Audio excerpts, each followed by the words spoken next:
the steam engine in physics and engineering is the first one. The second one is benzene in chemistry.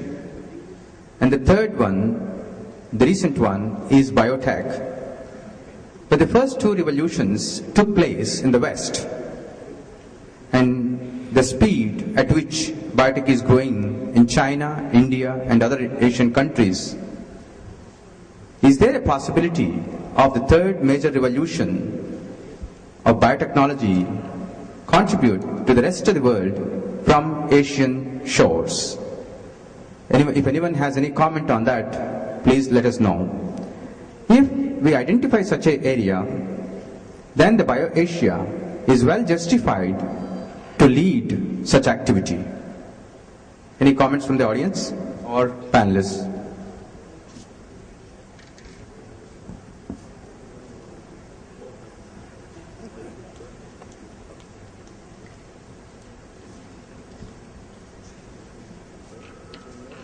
Can someone pass mic to the gentleman there?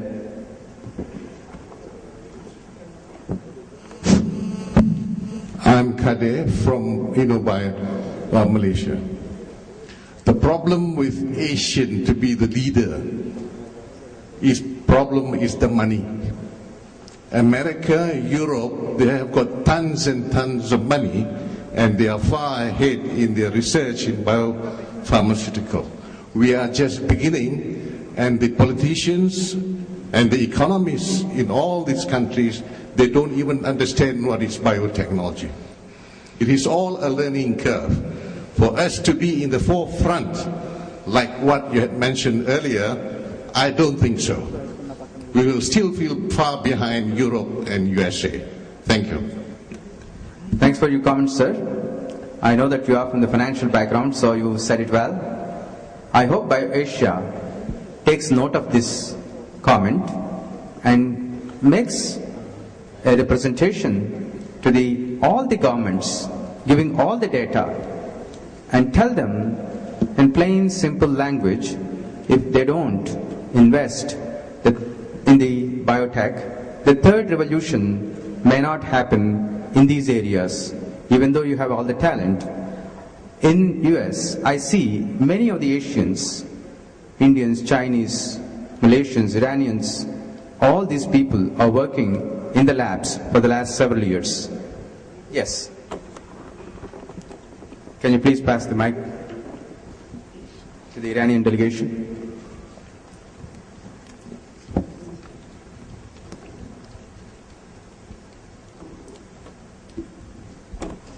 Yes, I would thank the organizer for the nice organization, and you have done a very great job.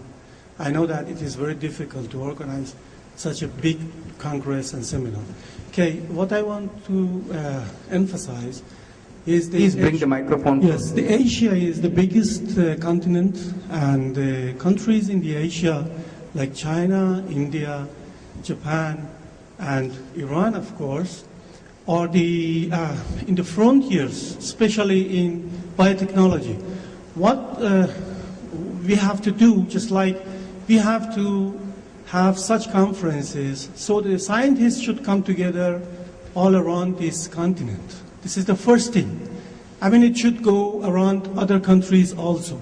Malaysia, maybe Japan, India, maybe China, so that people get together and they know each other and discuss. During these 2 days, I discussed many people over here, and we found very good understanding of each other.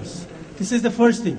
Second thing is that we have to look into Asia as our first target, instead of thinking of Europe and US.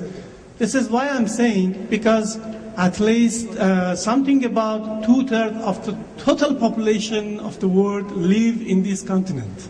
So we have the market, and we give our market to the others. Market is ours. People, they want the drug from us.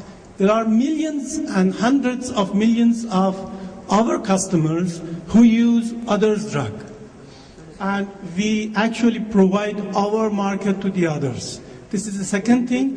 And the third thing is that we have a great number of scientists who work instead of our own countries, they go to the other countries. Just like the US, as you said, there are a number of Indians and Chinese working there, and Iranian working there as the scientist. You call it, maybe even not the first-class scientist, actually working as a workers in the scientific field. So what we have to do is we have to bring the idea inside our community, and as you said, our political mans and decision makers to go into biotechnology and invest more, and we should keep our market for our own products. That's how we will earn, that's how we will probably develop more, and that's how we will also provide the Western society with our own products. Thank you. Thanks for your comments, sir.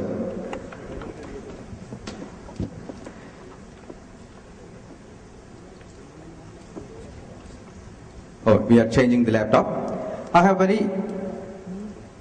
made a very interesting observation from the Chinese delegation presentation.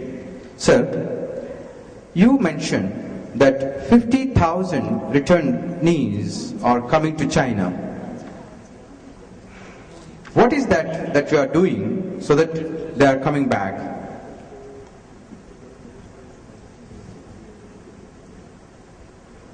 Can some of you from the Chinese delegation answer this point?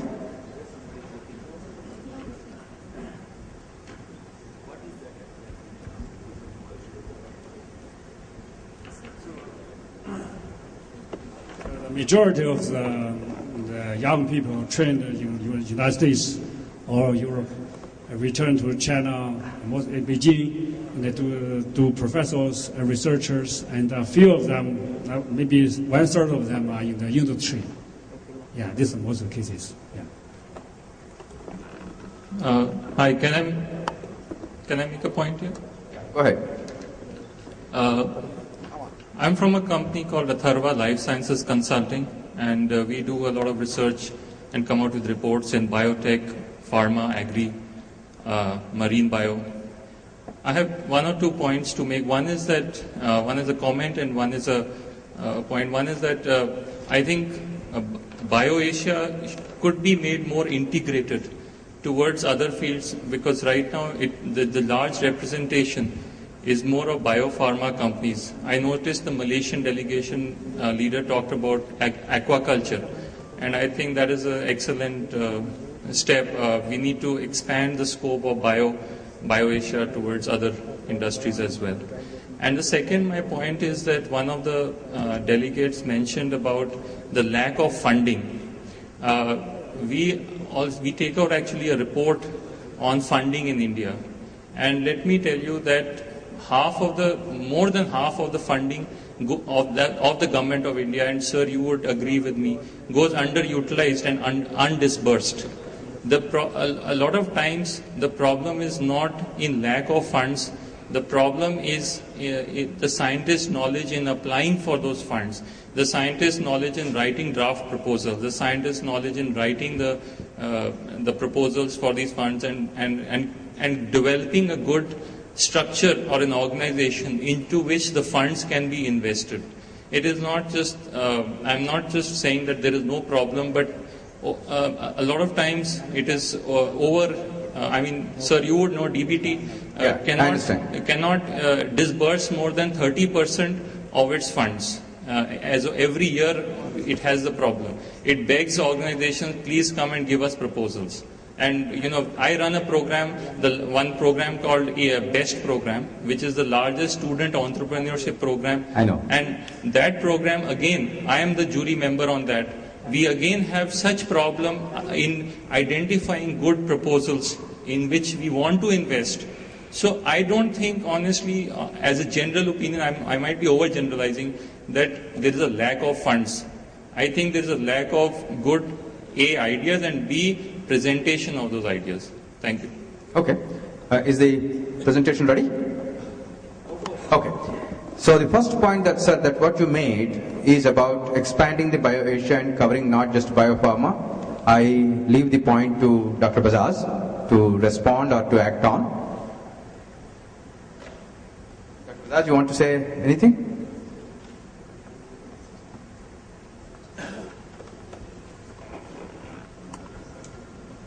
I appreciate the proposal, and maybe next year in BioAsia we'll expand our deliberation and topics. Now at this stage I would like to tell that we have a Federation of Asian Biotech Association which is conducting BioAsia on behalf of the government. We have chapter in each of the countries where we are talking about. Malaysia we have a chapter, Iran we have a chapter, Russia we have a chapter, China we have a chapter. Like that every country we have a chapter. And those chapters, the countries have to activate more and involve themselves into BioAsia. And definitely we can improve upon the deliberation of this conference. Thank you. For the second part of your comment, sir, I would like to add that the ability of scientists to write good proposal or explain the science properly is not given in any format in the universities. They simply follow the supervisor. If the supervisor is a good administrator, they become good scientists in the administration and they get money, they do science. If the supervisor is not good administrator, he doesn't give any soft skills to these PhD students, those people will fail. So my request is that I come from Indian Institute of Biotechnology.